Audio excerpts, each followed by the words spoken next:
Welcome everyone.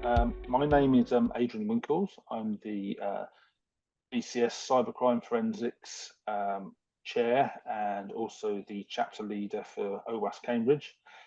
Thank you very much for joining our online webinar today. First of a long series, resuming after a couple of years absence. More about that another time. I've some house rules today. Everyone's automatically muted apart from myself and V. We will take questions in the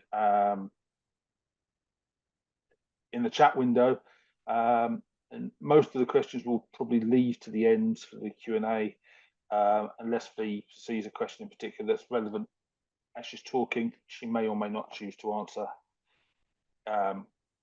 within the presentation.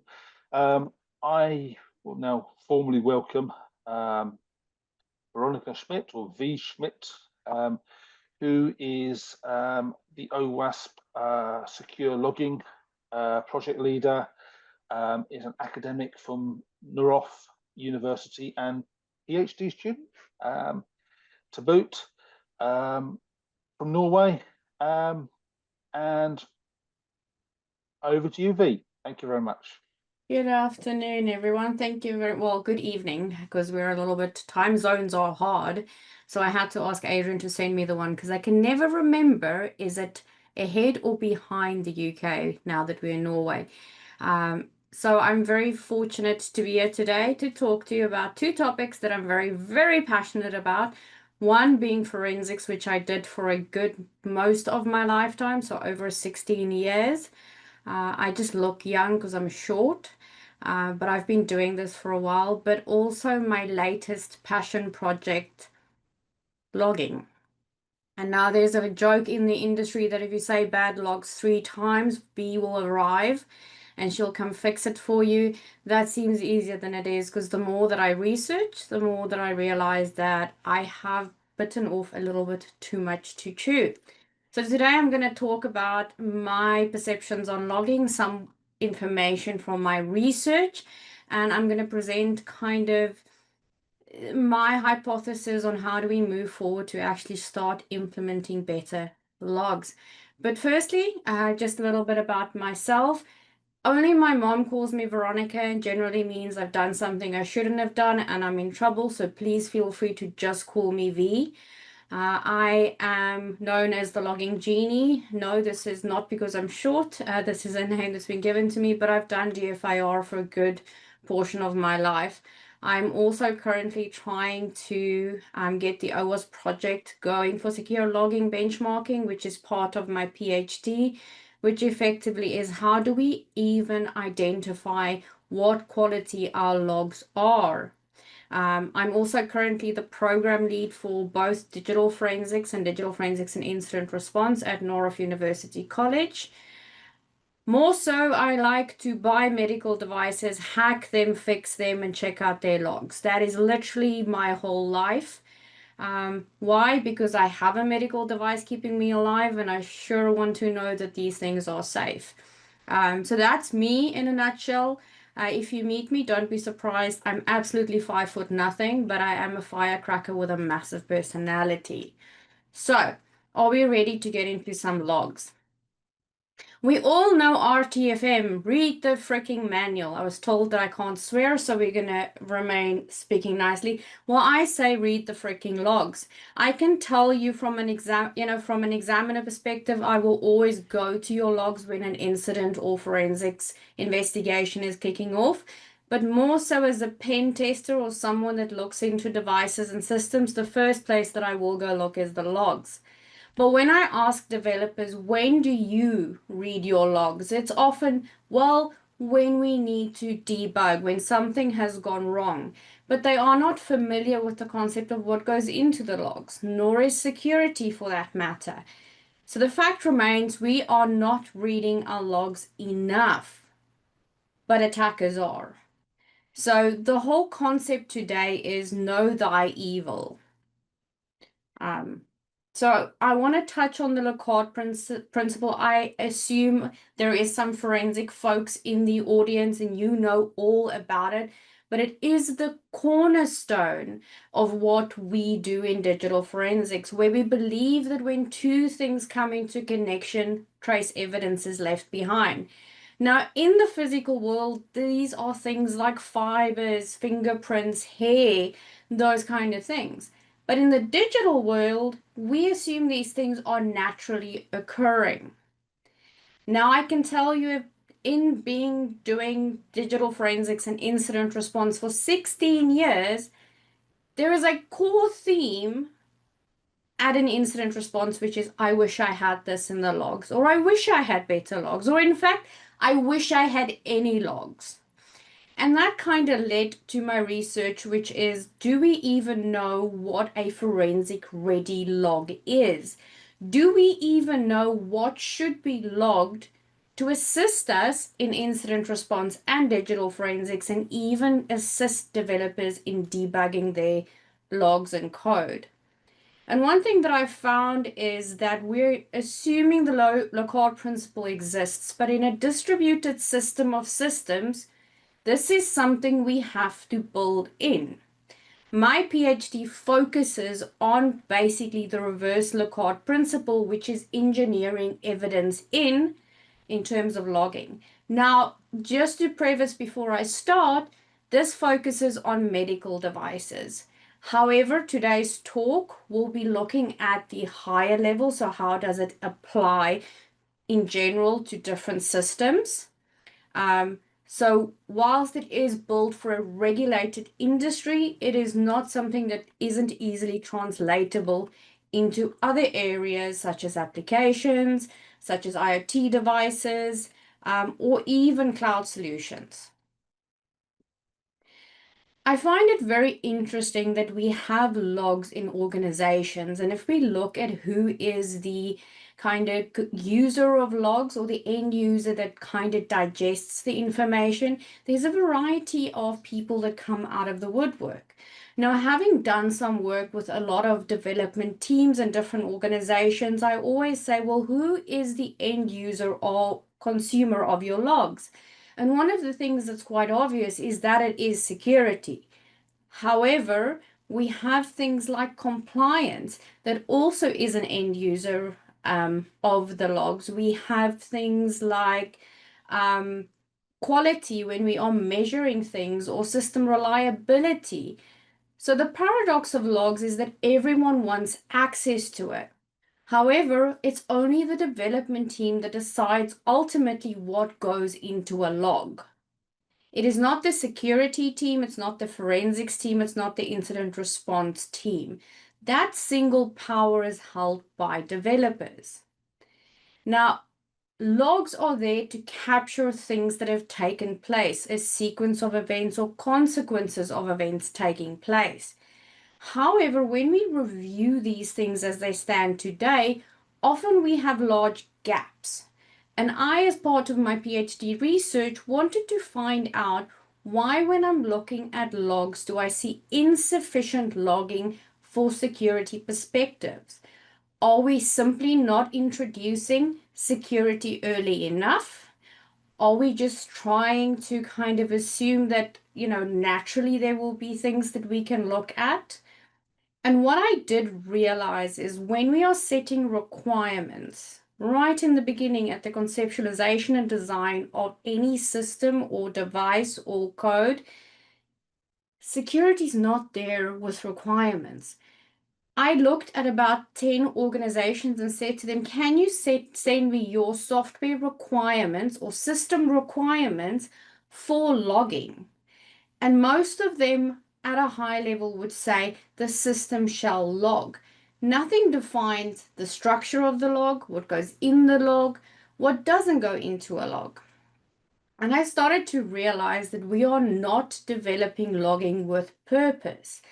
We are developing logs as a consequence of the code that we've designed. Now, I think of each event within a log that happens as effectively a contemporaneous note of something important that occurred on the system. For those of you that don't know what a contemporaneous note is, it is kind of an evidence of fact of a step you've taken in an investigation. Now, when I look at logging in terms of my PhD research, I think of it as the closest thing on a medical device or an IoT device potentially, or an application for a forensic image. Now, forensic images are very well defined in what it should and should not be, but it is an ultimate source of truth, a source of truth that actually has got integrity. Now, some of you might say, but we do integrity, but you do integrity mostly in transit, in storage, but not over the contents. So when we are talking about integrity of logs, we're talking about all three of those pillars. So I sat and I wondered, how do we solve the problem that's logging? Because at that point, I didn't really know that it was a problem. I had a hunch, but if you've ever done a PhD, you know that you have to have something more than your gut telling you there's work to be done. So the purpose of both this talk and my research was to understand forensic readiness in practice, to identify what makes logs forensically ready, to translate the Locard principle into something that is more into a system design, and to show that by upping our forensic readiness and our capability to do root cause analysis helps us actually start doing compliant logging, but also designing proactive evidence.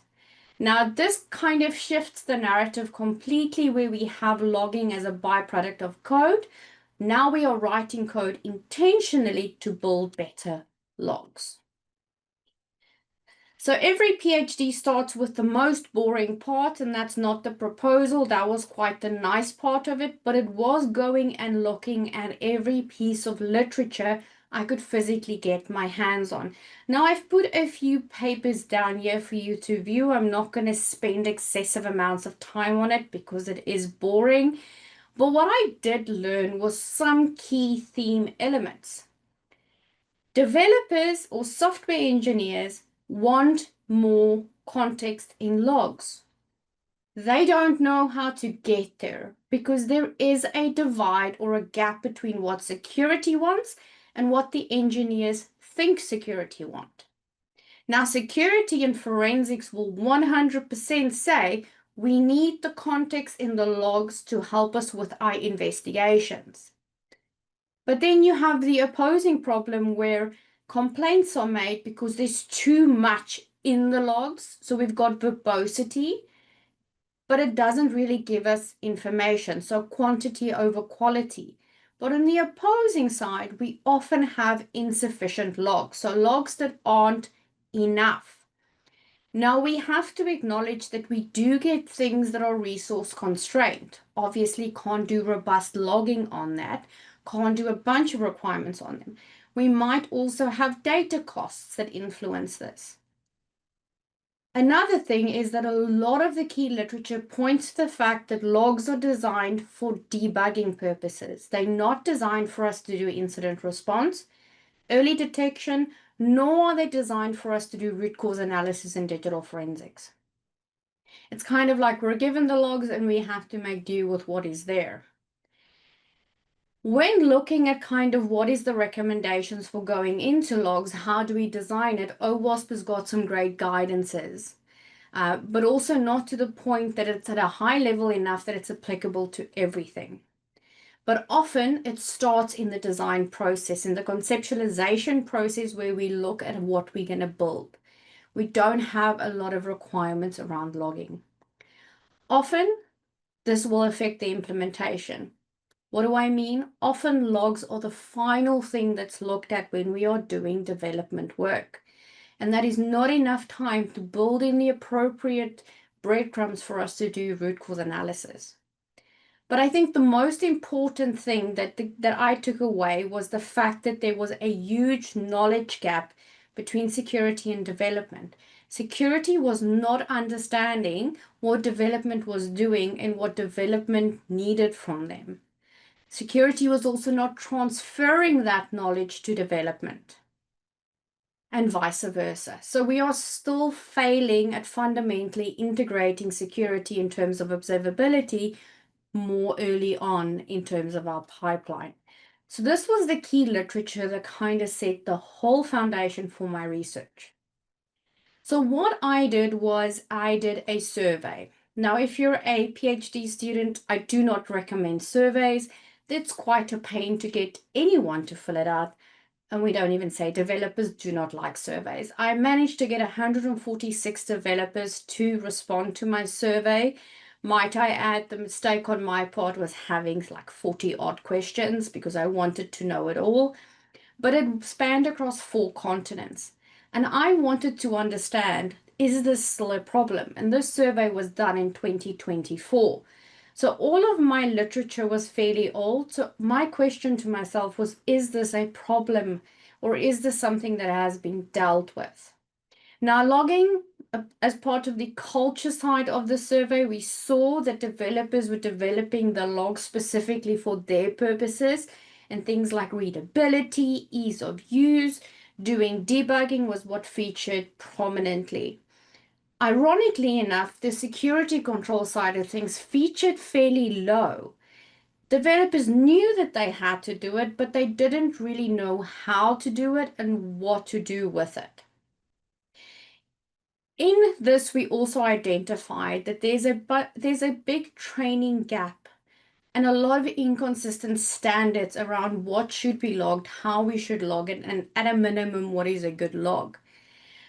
So culturally, it wasn't a great feedback from developers about how they think, process, and design logs. So this means that we are losing evidence and context before we've even headed into an incident. So whilst in design, we're missing these opportunities to build better, more robust logs. Now, we had 42% of the developers from Europe, we had North America, and then smaller regions. This spanned through multiple industries: health, tech, fintech, public sector. We even had education in there. But it was very much consistent in the messaging that was given in terms of failure. And the failures occurred across the whole diversity of our participants. But logging weakness seemed to be universal. How they design it, what they think about it, and how much time it's given. So this laid the groundwork for the need to do better research and more work on actually enabling, empowering developers to design robust forensic ready logs. Now, we also spoke to developers and asked, well, what does compliance influence in your logging? Because a lot of the work that I have done in research and actually examining logs, I would find PHI, PII within the actual logs. Great for when we're doing root cause analysis, but absolutely a security and privacy nightmare, especially if those logs get out. Now, 45% of the participants actually said that compliance causes them to do minor changes to their logging design process.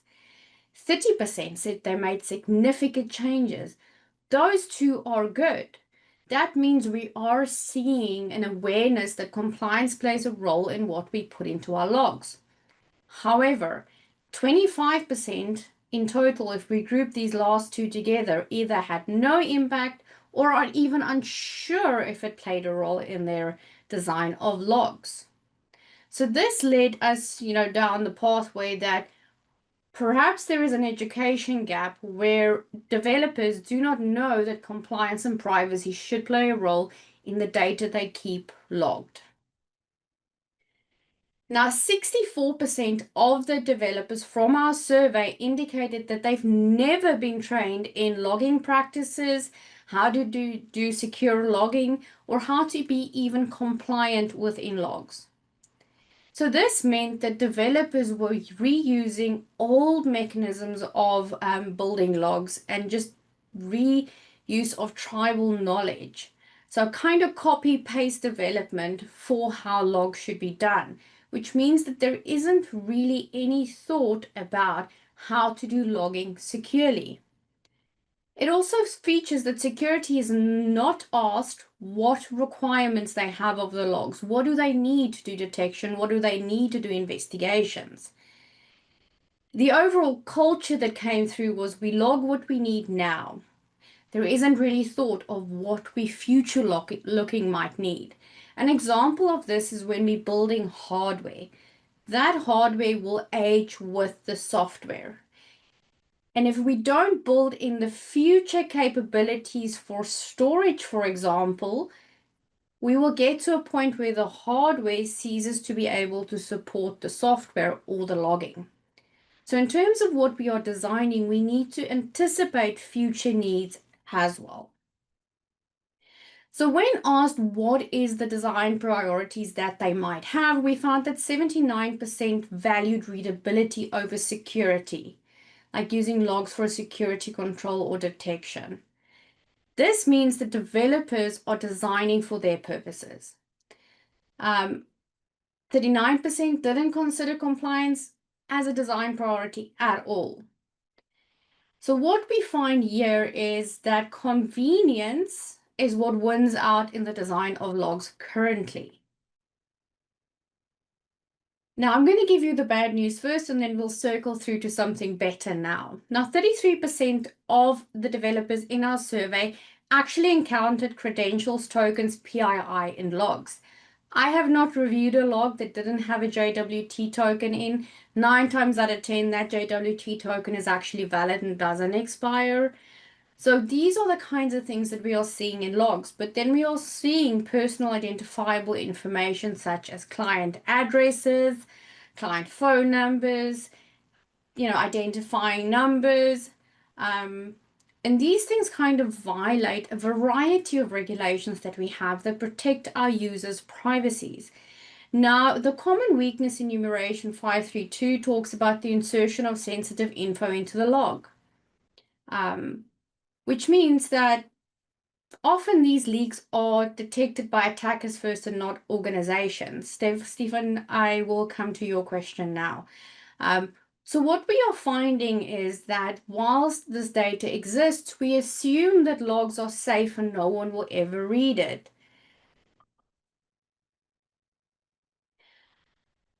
Missing standards is another thing that's come up quite a lot. Particularly 40% indicate that their organization has some formal logging policy, has, that privacy has given them to follow. But however, the interesting thing is when you start looking at one organization and you look at different teams, all their logs are really different. The format, the schema, and how they store it and for how long they store it is fairly different. Now, this kind of breaks the audit trail, right? The ability to cross-correlate and move across a system of system and causes blind spots, particularly for when we're doing root cause analysis. This means that without rules that govern how we log, what we log, and what the defined requirements are, everything is effectively its own separate kind of crime scene instead of us being able to use the Locard principle to have systems interact with each other and be able to follow it. Stephen's got a question. Was any information captured on development of software for internal use requirements supplied by end user versus software for sale requirements supplied by product managers?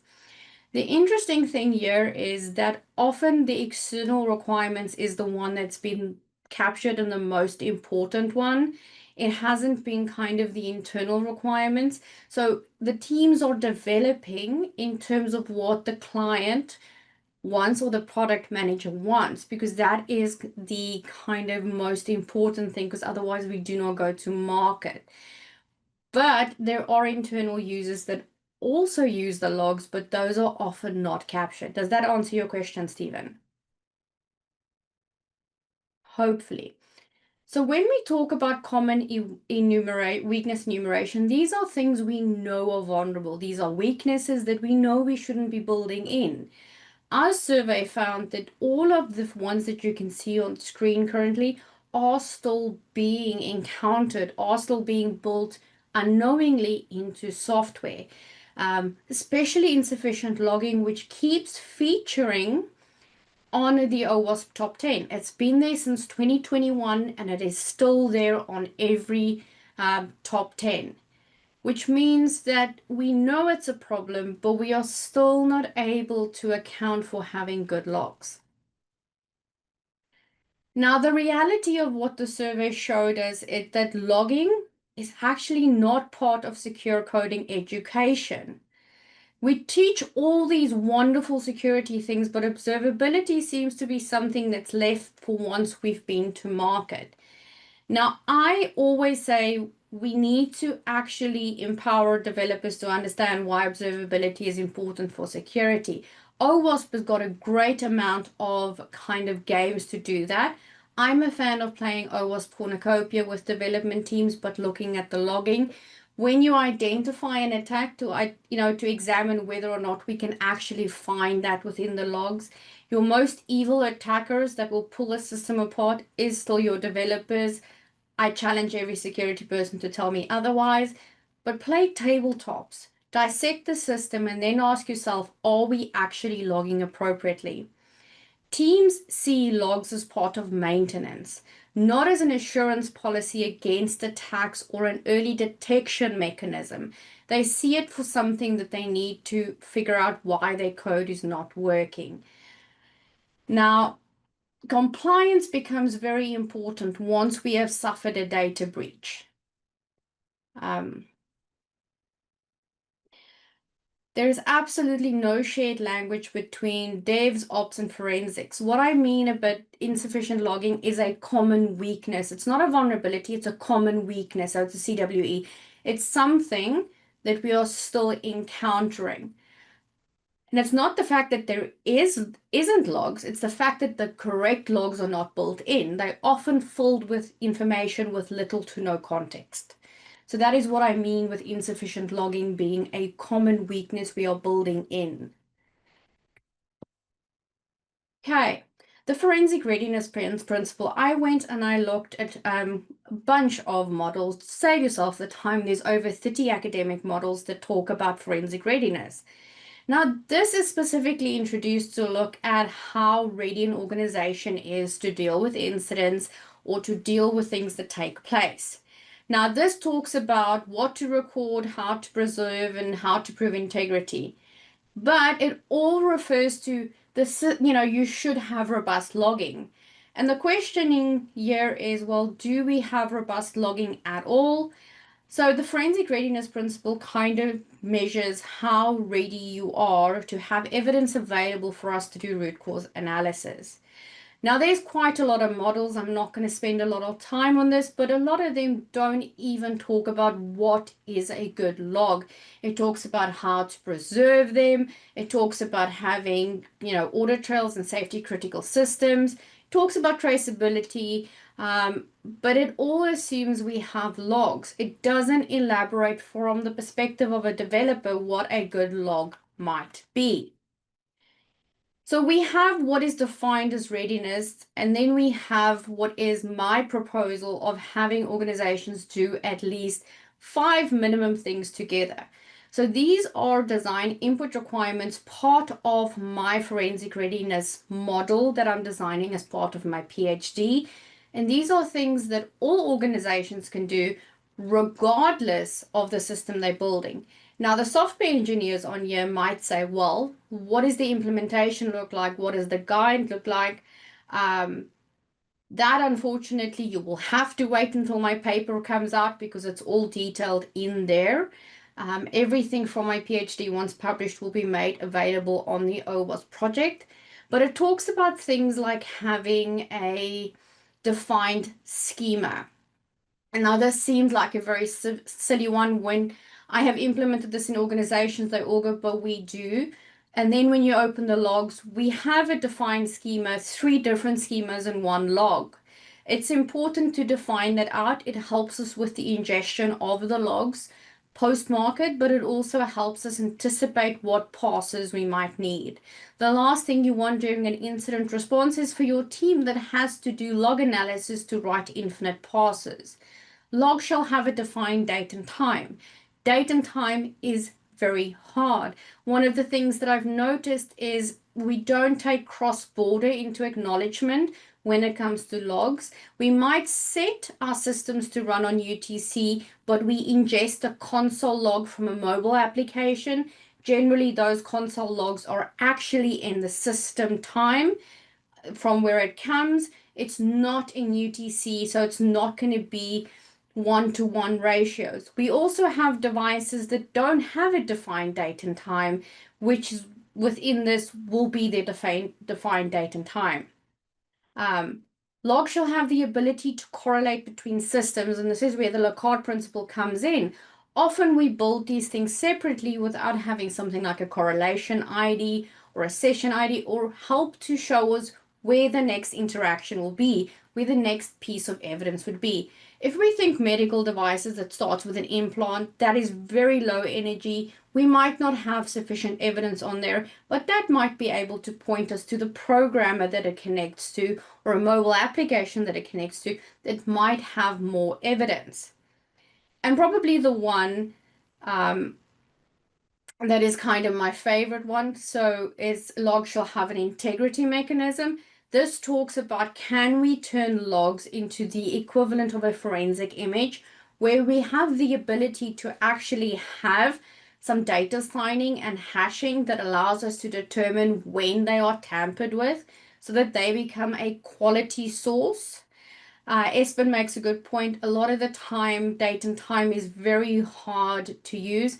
That's why I am a fan of using correlation abilities like correlation IDs for me to be able to correlate, specifically dealing with a lot of devices that don't have a date and time that's true. So my PhD looks to absolutely turn the Locard principle on its head and manufacture it in. And I might very well run out of time, Adrian. I'm very sorry. But what it does, it indicates what needs to leave a trace, how do we verify it, and how do we make it tamper evident. So some of the things that we found is that there is quite a lot of vulnerabilities via the logs that have been found. Logs influence detection, deterrence, and accountability for us in security. Now, how do we know that the integrity has broken in our logs? Most of the times we don't know. We simply assume that the logs that we're getting from a system is good. So I'm going to speed up a little bit. So I am designing a forensic readiness logging framework. So effectively building in the Locard principle and the ability to do root cause analysis. Now, there is two kind of design patterns that I'm using, and they seem fairly simple, but I'm using decorator patterns, and this specifically is to give context and metadata to the logs. So we use the chain of responsibility where we actually have modules that pass on information. Now, why am I using these things? They are absolutely lightweight enough for us to use an embedded or regulated system. The FRLF is completely extensible, which means we can take modules away, we can add modules in. It is not all-encompassing one huge piece of code. The idea behind this is that it actually enriches the events as they take place, but also uses chain of responsibility to chain those events together so that we have hashing and data signing going on. So what we are looking at here is our 5 modules, which talks about time synchronicity. So it talks about trying to determine at best efforts how we can actually synchronize time and normalize it. We have a workflow tracker, which adds in context. These are things like timestamp, user IDs that allows us to actually look at the workflow as one. We have event correlation that assigns correlation IDs across a whole system so that we have in our possession the ability to, for one, strip out PHI as part of the workflow, but also correlate events not using a date and time at all. And then we're introducing the data integrity, which basically hashes and signs the log for tamper proofing.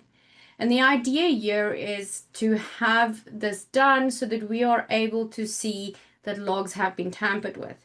We then have a schema enforcer, which means that we will be enforcing a set defined schema.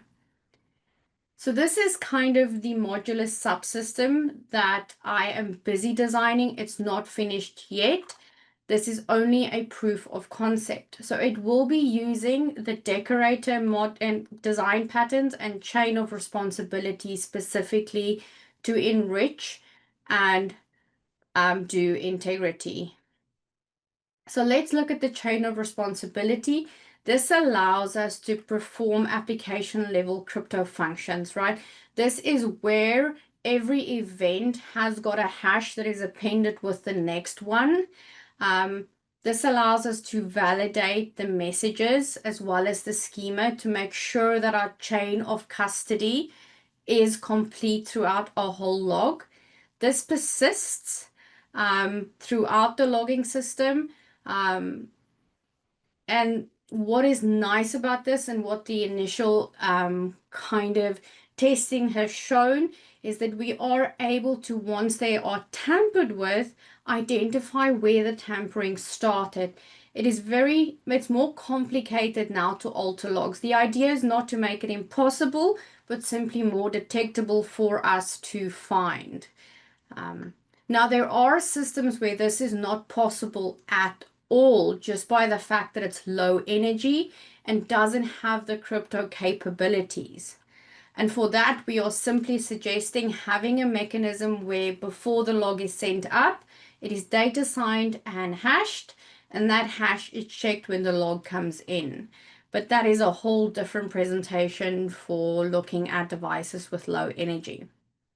So let's look at the requirements for forensic ready logs. We have things like structure and consistency. Now, I am a big supporter of having things in JSON, XML, or common event format. I think they are very well documented. I think it's also easy to parse on the end. But each of these should have the appropriate metadata fields that we want to look at.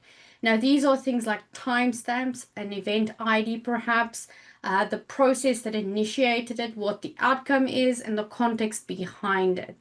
Now, these are also things that you can build in as part of the decorator models that you can have the information pulled out of the raw text.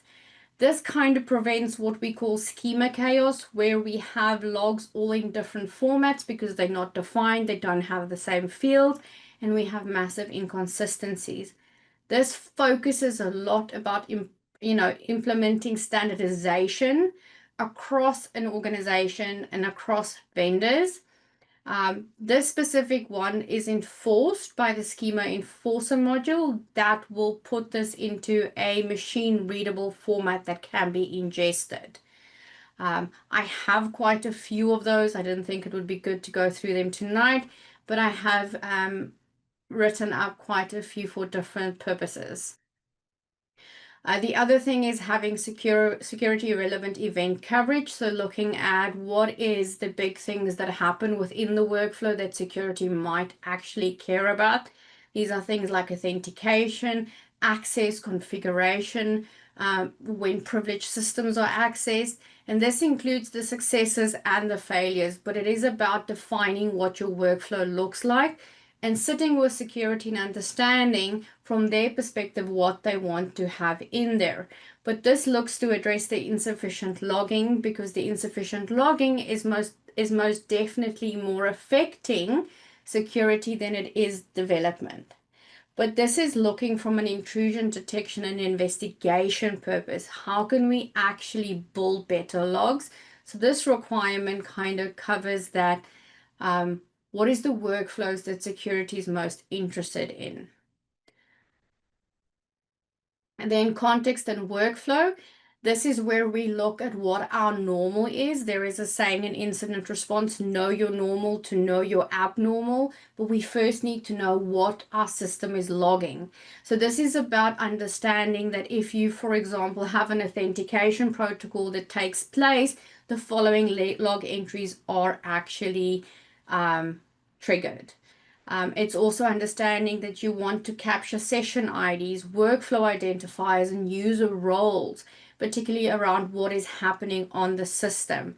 So this creates a coherent workflow throughout your system of systems to show the ability that you have to reconstruct a sequence of events. Now, the workflow tracker in our system is what deals with that. But the crux of this is without the context, the reason why something failed or the reason why something was successful, we in forensics can't kind of pull that information from thin air. So if it's not logged, it's very hard to include it in our investigation. Now, privacy and data minimization is something that we cannot not talk about. We have to balance what is of evidential value to us with legal compliance, because we might, in essence, actually remove what is needed to do investigations. And this kind of is handled by our decorator pattern for privacy, which means we data tagging things, much like what Apple does in terms of privacy, data tagging values that we might want to write redaction or encoding processes to run. But this is, again, if you are aware of what your data is, it's very easier to start actually being privacy aware, not lose the data, but encode the data so that we can still do forensics. Time accuracy and synchronizations. Now, this one is very hard, and I acknowledge that whilst academically it is very sound, in practice it is very hard to align to a trusted clock source, especially if you're dealing with devices that don't have the ability to have true date and time. But synchronization, if you don't have correlation, is how we do our investigations. So even just having a time zone ability or having a defined date and time format allows us to do a better post-mortem investigation. And then the integrity evidence one, this is where each entry within the event is actually cryptographically bound to the content and its predecessor. So it creates a hash chain. This allows for us to digitally sign and secure our logs to be more in line with what a forensic image is in the true sense of digital forensics, but it also allows us to see when alteration or deletion takes place because your chain becomes broken. And it's very hard to it's not impossible. Someone smarter than me might figure out how to manipulate the system, but it becomes difficult to coherently tamper with this evidence. But it does give us some legal defensibility in court where we are able to go stand and defend the quality and the integrity of our data. So this is handled by the data integrity module for the forensic ready logging framework. And then the last one is retention and availability. How long do you need to keep your logs? NIST has quite clear standards, especially with systems that have got safety critical things, but you need to keep them for as long as regulatory says or your risk context requires. I often say to teams, go and estimate how long it takes for you to, in general, detect an incident taking place. That would be kind of a good place to start as how long should I keep my logs. I like having storage that is worm or a secure archive, so something that's tamper resistant, because we don't want to have tampering once we've ingested the information. Now, when we are talking about purging logs, often incident response takes a little bit of time. When it comes to forensics, that takes even longer. So we might have an instance where you've purged the logs and an incident takes place. So we have some things like when we are doing log rotation, we are still logging events that are taking place on the system. We don't stop logging, but this is stored in a temporary cache up until the point that the log rotation is ceased so that it can actually, we don't have any blind spots where the logging stops. Now, when we're talking integrity and logging, like I said, we're talking about the contents, not just how it moves, not just where it's stored, but we want to actually be able to tell that the logs have been unaltered and that they are trustworthy. So how we do this is, like I said, the hash chaining of entries, but we're also looking at digital signatures for non-repudiation. and as far as possible, trusted timestamps so that we know the chronological essence of when things have taken place. Things also that is very good when we are talking integrity with forensic ready logging is to append only secure storage, because then it becomes very defensible that no one has actually tampered with the logs. So why are we doing this? Well, we want a solution that's open for extension because we have to be able to be updatable and to be changeable, but we are closed for modification, meaning that we're not going to, that we can extend by having new blocks and new kind of modules entered in. We aren't tied to a big block of code because this framework sits outside the code. Especially in the realm of having regulations that change, it doesn't actually touch the code because this sits outside of it. Now, how do we validate this? Because we're in the medical field, because that is where I'm doing it, we need to do validation and verification, which means it's two different things. The one verifies that we've built the requirements and the implementation is correct. These are things like unit tests where we verify the time, the integrity, the schema, and the correctness, but these are actual tests of did we build the correct thing. And then we do use case testing for validation, which is did we build a thing that is fit for purpose? So we will have use cases of can we detect normal workflows? Can we do debugging? Can we find malicious activities? Can we find when integrity has failed? But this means that we are testing both that we've built the requirements and that they are absolutely functional. Now, important thing is every developer leaves a trace. When looking at a log file, you can find where developers have worked on different portions. We all have kind of interesting ways of doing logging. I have found the ice cream emoji in there. I have found double colons in there. And almost certainly they belong to someone that's wanted to be able to make the logging easy for them. So it's important that we share the information that we have with logging and with regards to logging to developers, because they are in essence holding the possibility for change. Any questions? Hopefully I've managed to be bang on time, Adrian. Hopefully not too fast. No, I think you're slap bang on time. I think we answer some questions as we go along. Has anyone got any other questions they would like to ask V, please? If you can put them in the chat, that would be greatly appreciated.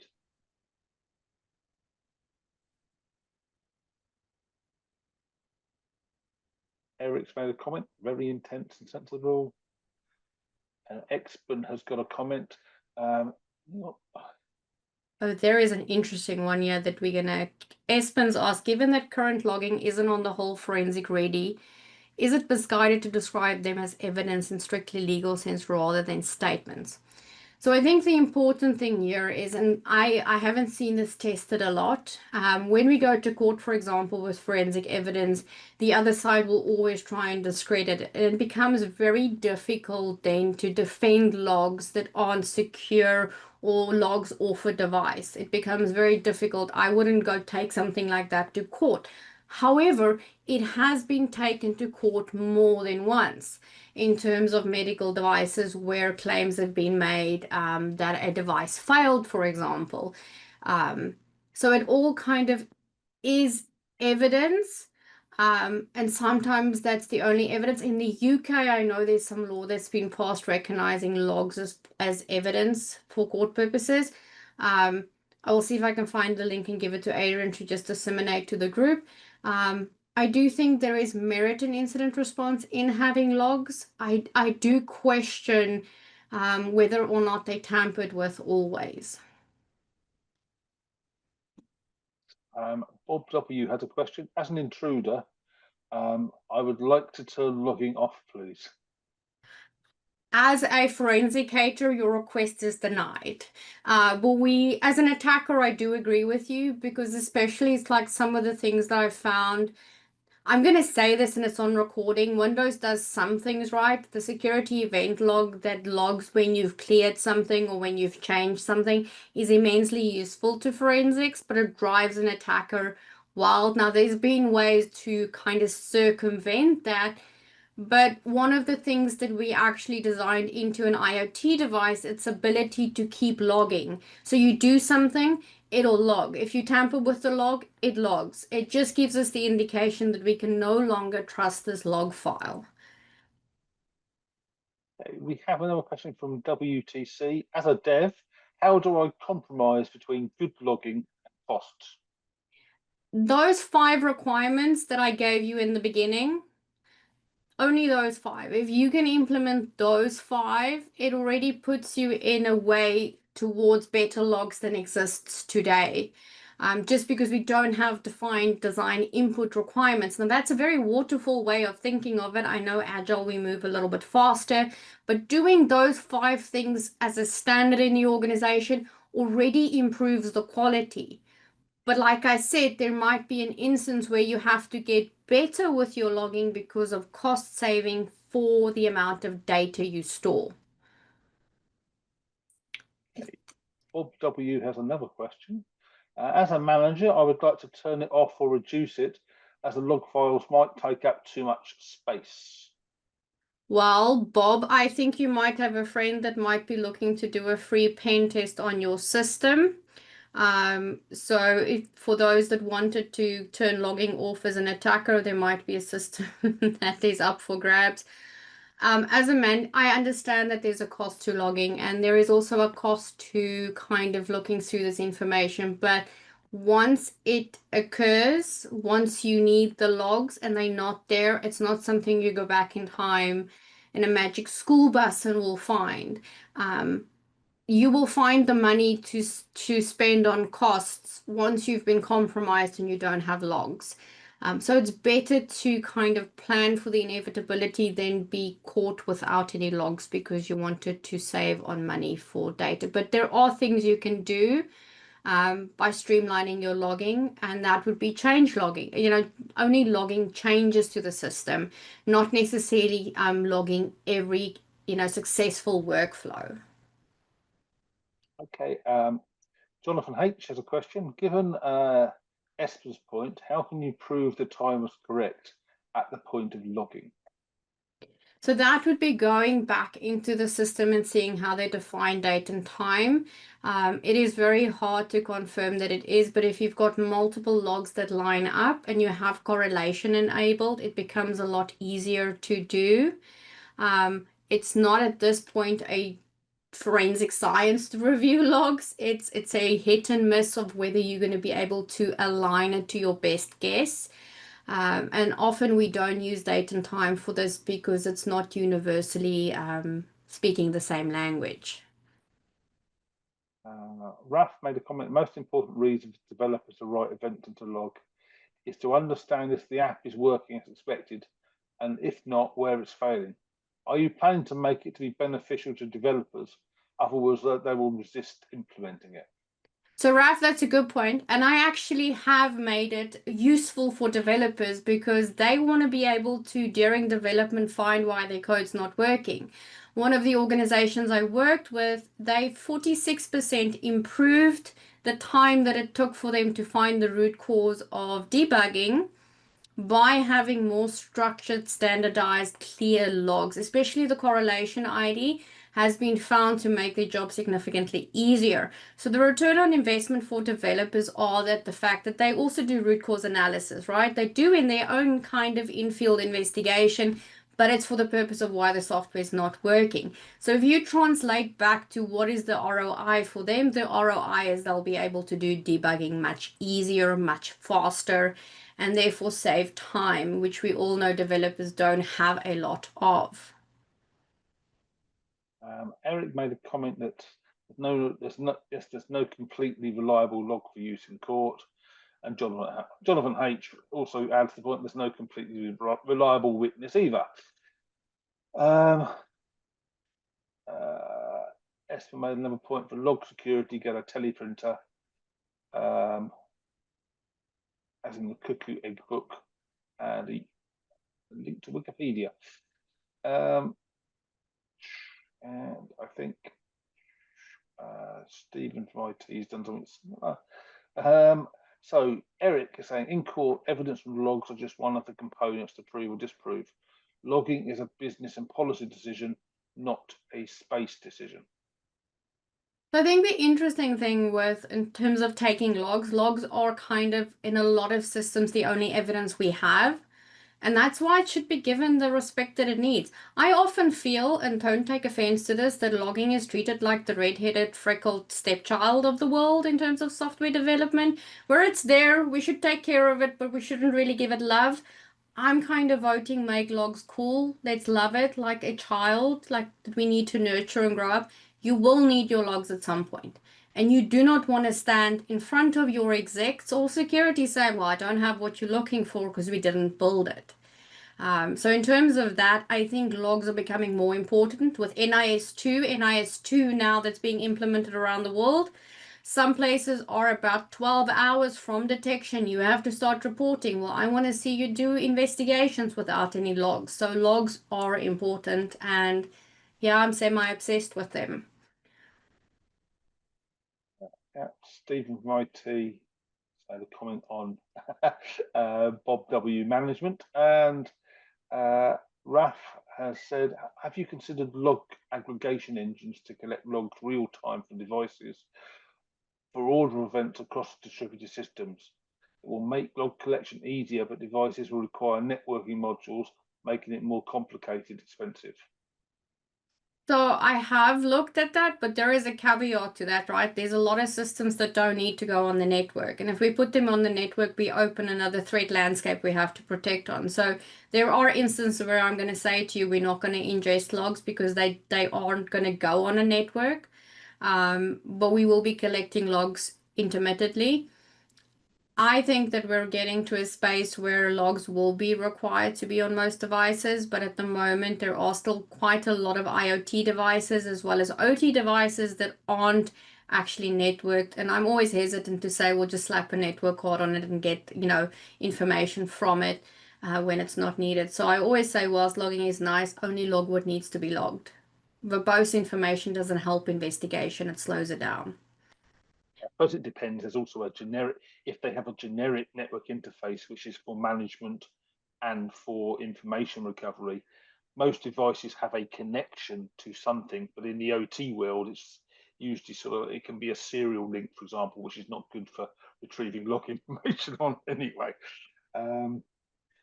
Any other questions anyone has for V, please? Otherwise, you can find me on LinkedIn if you Google me. My daughter says you'll find me. She found me the other day. I'm horrified. But reach out if you want to chat logs. I absolutely love to talk logs. My second paper is being reviewed. First one on the survey, I will go pop online for those that want to read it. Okay, I'd like to thank everyone very much for attending, and thank you, V, for a brilliant talk. So RAF, it will be released on the OWASP secure logging benchmark. It comes also with a benchmarking tool. So the idea is that you can take the design process and you can actually go and implement it in your organization. So I'm planning on open sourcing it all. But thank you very much for everyone. I appreciate the opportunity, Adrian.